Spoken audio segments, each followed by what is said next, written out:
23వ పాసురం. 23వ పాసురం నిన్ను అనుకున్నట్టు స్వామివారు నిద్ర లేచారు. ఆయన మనకి దర్శనాన్ని ఇచ్చారు అనమాట. ఈ దర్శన భాగ్యం కలగడానికి మనం ఎంతో ప్రయత్నించాం, ఎన్నో జన్మలను ఎత్తాము, ఎన్నో మార్గాలు అన్వేషించాము, చివరికి ఇక్కడ దాకా వచ్చాము అనమాట. మనకి మన మన జీవితం ఎక్కడ స్టార్ట్ అవుతుందంటే, మన ఆత్మ యొక్క ప్రయాణం ఎక్కడ స్టార్ట్ అవుతుందంటే, అసలు పరమాత్ముడు అనేవాడు ఎవడో కూడా తెలియకుండా కొన్ని వేల జన్మలు గడిచిపోతాయంట.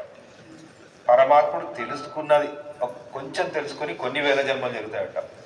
ఆ పరమాత్ముడు ఉన్నాడు కానీ మనకు సంబంధం లేదు అని కొన్ని వేల జన్మలు గడిచిపోతాయంట. అట్లా సరే, పరమాత్ముడు ఉన్నాడు కానీ మనకు పరమాత్ముడికి సంబంధం లేదు, మనం వేరే ఆయన వేరే అన్న కొన్ని వేల జన్మలు చచ్చిపోతాయట. ఆ తర్వాత పరమాత్ముడి గురించి కొంచెం మనకి ఒక శ్రద్ధ అనేది వస్తుందంట. మనం నిన్న చెప్పుకున్నట్టు ప్రసాదం దగ్గర భక్తి ప్రారంభమవుతుందట. అట్లా అట్లా అట్లా మనము అందరూ ఆళ్వార్ల గురించి తెలుసుకొని, ఆ తర్వాత ఎంబెరుమానార్ గురించి తెలుసుకొని, లక్ష్మీదేవిని ఆరాధించి ఆమెను ముందు పెట్టుకొని మనము నిన్నటి వరకు వచ్చాము.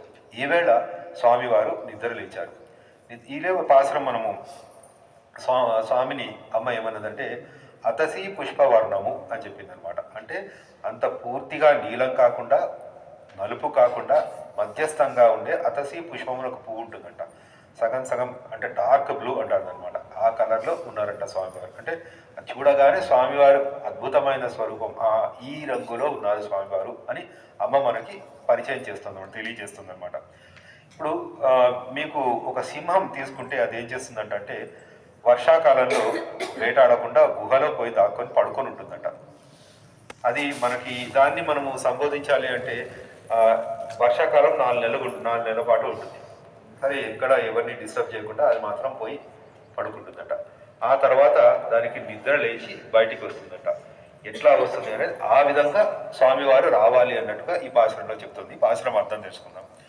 వర్షాకాలంలో కొండ గుహలో సుఖంగా నిద్రించు వీరసింహము నిద్రలేచి నిప్పు కణములను వెదజల్లునట్లు తీక్షణముగా చూసి శరీరమును విదిలించుకొని పైకి లేచి శరీరమును సాగదీసుకొని గర్జించి గుహ నుండి బయటకు వచ్చు రీతిలో నీవును వచ్చి గొప్పదైన సింహాసనములో కూర్చుండి మా విన్నపములన్నీ వినుము, అనుగ్రహింపుము అని శ్రీకృష్ణుని ఇవాళ ప్రార్థించుకుంటుంది అనమాట.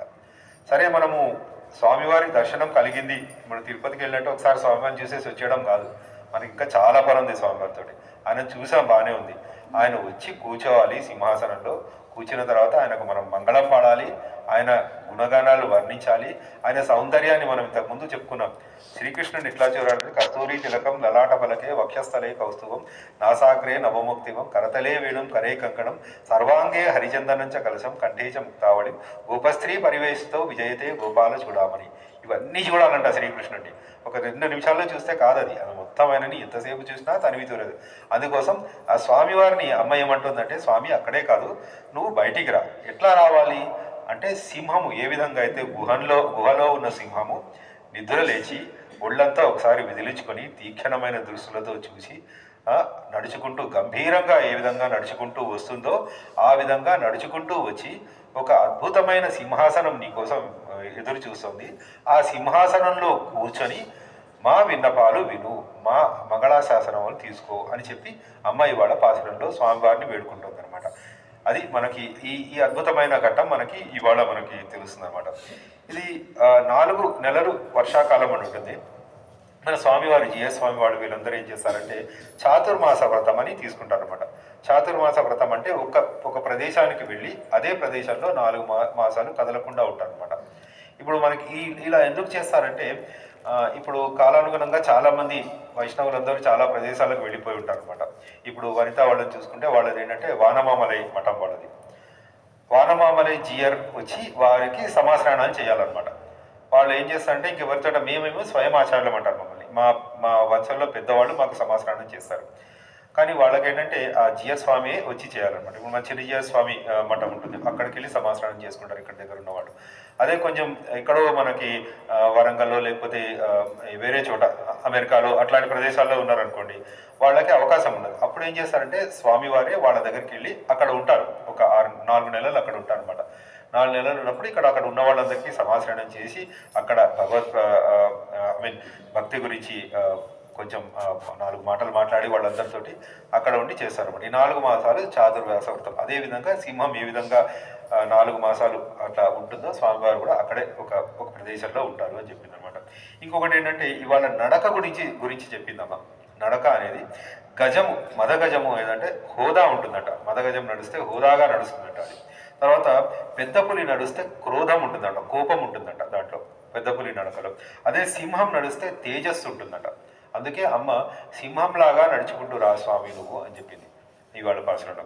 ఆ తర్వాత ఇంకా విషయం చెప్పుకోవాలంటే మనకి స్వామివారి దర్శనం కలిగింది అంటే ఇప్పుడు మనకు ఇంకొక గొప్ప విషయం ఏంటంటే మన ఎంబెరుమానార్ మనం ఇంతకుముందు చెప్పుకున్నాం. ఎంబెరుమానార్ మనకి చెప్పిన విషయం ఏంటంటే పూజకు ఎవరు అనర్హులు కారు, భగవద్భక్తికి ఎవరు అనర్హత అనేది ఏముండదు, అందరూ అర్హులే. ఇప్పుడు చిన్నజీవ స్వామి ఒకసారి మాటలు చెప్పారన్నమాట. ఈ వ్రతం ఎవరు చేయాలి, ఎప్పుడు చేయాలి, ఈ వ్రతం చేయడానికి ఎవరికి అర్హత ఉంది అంటే ఈ వ్రతం చేయడానికి అందరికీ అర్హత ఉంది. అందరూ స్వామివారిని దర్శించుకోవచ్చు. అందుకే అందరం మనం ఆరతిస్తాము, అన్నీ చేస్తామన్నమాట మనం. అందుకోసం మన స్వామి ఇప్పుడు మనం ఏమన్నామంటే మనము ఏమీ తెలియని గొల్ల పడుచులము అని చెప్పుకున్నాం అనమాట. అందుకోసం మనకి ఏం తెలియదు, మనం తప్పులు చేసినా కానీ స్వామివారు మన్నిస్తారు. ఎందుకంటే ఇవాళ పాసురంలో ఏం చెప్తారంటే ఇంత శ్రమపడి మీరందరూ వచ్చారు. ఇంతకుముందు పాసురంలో ఒకరోజు ఏం చెప్పిందంటే దేవతలు వాళ్ళకి ముప్పు రాకుండా ముందు 33 అమరర్కు మున్చండ్రు అని చెప్పి వాళ్ళకి ముప్పు రాకుండా ముందే స్వామివారు తెలుసుకొని వాళ్ళ ముందు ఉండి వాళ్ళని రక్షిస్తారంట. అటువంటిది మనము ఇంత కష్టపడి అంటే స్వామివారు చెప్పినట్టే మీరందరూ ఇంత కష్టపడి ఎండకు ఎండి వానకు తడిసి మంచు కురుస్తున్నప్పుడు మీ తలలను తడిచిపోయి నడుస్తున్నప్పుడు కాళ్లకు బురదంటుకొని ఇదంతా చేసి ఇంత కష్టపడి నా దగ్గరికి మీరు వచ్చారు. ద్వారపాలకుల్ని అడుక్కున్నారు, వేడుకున్నారు వాళ్ళని. ఆ తర్వాత లోపలికి వచ్చి మా యశోదాదేవిని వేడుకున్నారు, నందమహారాజుని వేడుకున్నారు. వీళ్ళందరినీ వేడుకొని వీళ్ళు ఇంత దాకా వచ్చారు. నేను ఆవావై అనుకుంటే తొందరగా రావాలి అంటే ఇప్పుడు గజేంద్ర మోక్షంలో స్వామివారు ఏ విధంగా గజేంద్రుని రక్షించారో ఆ విధమైన ఆతృత స్వామివారికి వచ్చిందట. అట్లా పరిగెట్టుకుంటూ వచ్చేద్దాం అనుకున్న సమయంలో అమ్మ చెప్పిందట, ఆగు, నువ్వు సింహంలాగా నడుచుకుంటూ రావాలి, వచ్చి ఈ సింహాసనం మీద కూర్చోవాలి, కూర్చున్న తర్వాత మేము చెప్పిన మాటలు వినాలి అని చెప్పిందనమాట. ఈరోజు పాసురంలో ఇది అర్థం. రేపటి పాసురం మీకు మంగళాశాసన పాసురం అనమాట. అదే తర్వాత అండివుడగా మళందాయ్ అడి పోట్రి అంటే స్వామివారికి ఒక్కొక్క అంగానికి మనం మంగళం పాడతామన్నమాట. అందుకోసం మీ వీలైతే రేపు మీరు ఇది తెచ్చుకోండి, దీపాలు తెచ్చుకోండి, ఇంకొకసారి మంగళం చేస్తాము స్వామివారికి. నేను కొంచెం రేపు లేట్గా రావచ్చు, ఎందుకంటే నాకు పొద్దునే ఒక అపాయింట్మెంట్ ఉందన్నమాట. మీరు ప్రారంభించండి.